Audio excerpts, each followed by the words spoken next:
हद तक भी ना मिल सकी थी। मैंने बहुत कोशिश की पर कामयाबी ना मिली।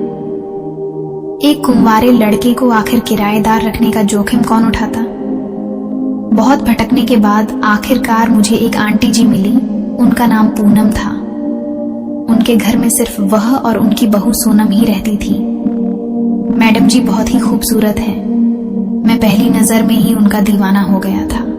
उन्होंने मुझे अपने घर पर रहने की इजाजत दे दी। मैं उनके घर पर रहने लगा, साथ ही उनके घर के छोटे मोटे काम भी कर देता था।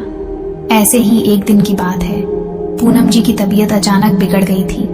मैं उनको अपना माँ की तरह पूनम जी की सेवा कर रहा था। एक दिन मैं अस्पताल से घर लौट रहा था। आते आते बारिश शुरू हो गई। बारिश बहुत ही तेज होती जा रही थी। जैसे ही मैं घर पहुंचा तो दरवाजा खोलकर भीतर दाखिल हुआ।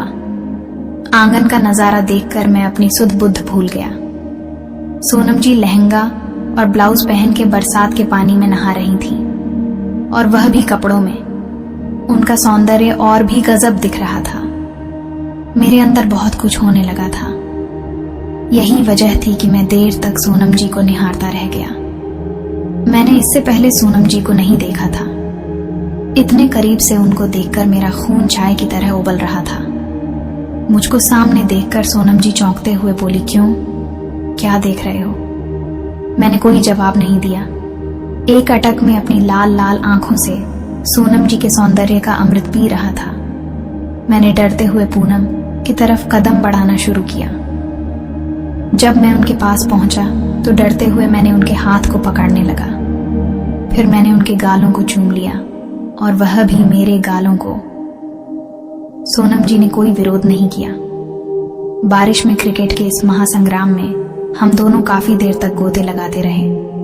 फिर जब अलग हुए तो हम दोनों शर्म से एक दूसरे से नजरें तक नहीं मिला पा रहे थे और अपने अपने कमरे में चले गए। फिर मैं कुछ देर के लिए सोचने लगा, मैंने यह क्या कर दिया? जिस औरत ने मुझे बेटा समझकर अपने घर में रखा, उसी घर की बहू के जख्म पर मैंने डाका डाल दिया। मैं अपने ही सवालों से बहुत ज्यादा उलझ गया।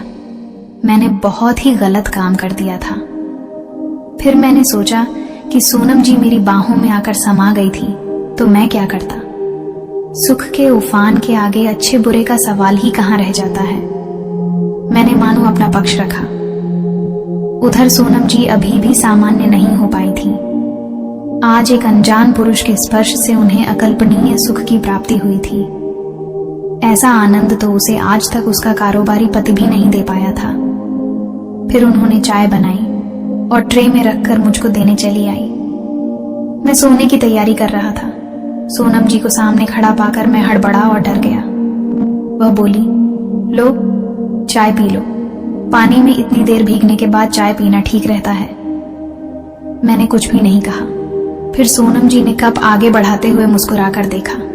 सचमुच चाय अच्छी बनी थी। रात के खाने में सोनम जी ने मेरी मनपसंद सब्जी बनाई। उन्हें मेरी पसंद सब्जी का पता चल गया था। यहां तक कि दाल सब्जी मिठाई में मुझे क्या क्या पसंद है उसकी बाकायदा लिस्ट सोनम जी ने बना रखी थी। एक गिलास भरकर दूध का गिलास मेरे लिए लाई। मैंने तुरंत अवधूत उठा लिया। फिर देखकर सोनम जी जोर से हंस पड़ी। उनकी सुरीली हंसी कानों में जैसे मिश्री घोल रही थी। पारदर्शी गाउन में सोनम जी किसी अप्सरा जैसी नजर आ रही थी। ग्लास टेबल पर रखकर वह भी पलंग पर बैठ गई और अपने हाथों से मेरे बालों को सहलाने लगी थी। मैं इतना भोला जो किसी स्त्री के मनोभावों को न समझ पाता। मैं पूरा समझ गया कि सोनम जी को क्या चाहिए। उस रात हम दोनों ने एक साथ एक ही कमरे में रहे। पूरे घर में हम दोनों अकेले ही रहे। अगले दिन पूनम आंटी अस्पताल से स्वस्थ होकर घर लौट आई। मुझे और सोनम जी को लगा कि माँ जी के घर लौट आने के बाद हम शायद अब नहीं मिल सकेंगे।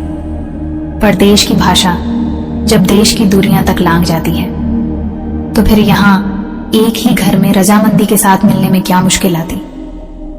अब तो हालत ये थी कि जब दिल करता मैं सोनम जी को अपने कमरे में बुला लेता और उसके साथ जबरदस्त छक्के चौके लगा लेता। उधर सोनम जी को भी मेरा साथ अच्छा लगता था। वो भी मेरे साथ खूब क्रिकेट खेलने का आनंद लेती। पति की अनुपस्थिति में कोई युवा स्त्री जो सुख चाहती